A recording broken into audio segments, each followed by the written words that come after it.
Hello and welcome back to the channel. In today's sneak peek, we'll see what's going to be expected from our next upcoming episode. And in our next upcoming episode, you'll be able to actually visualize the real models that are going to be placed onto the board and then storing them properly onto the board. So that's the gist of it. So let's go ahead and see how it's going to look. So here we have our board pieces being placed, right? So last time we covered the actual logic as far as if the board piece can be placed or not, utilizing the visuals, changing the orientation and so forth.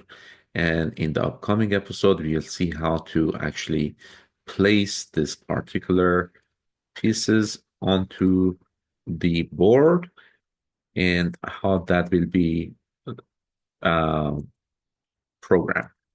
More importantly, what we'll also be covering is going and discussing about scriptable objects and how to utilize scriptable objects into your project. Scriptable objects are a very nice way of containing and storing local data and establishing some sort of a data containers. So it's very helpful and handy to learn how to utilize scriptable objects in your projects. And another object-oriented design paradigms that you should be also becoming familiar with is what's called design patterns.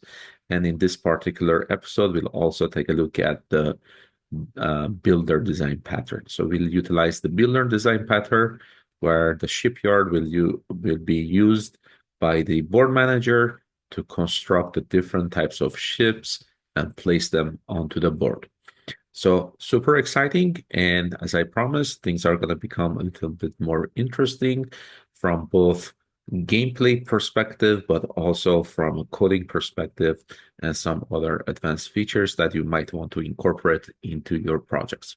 All right. Thank you for stopping by. Make sure to like and subscribe and also share the channel with your friends so that they can also enjoy the content. Thank you and talk to you guys soon. Have a good one and bye bye.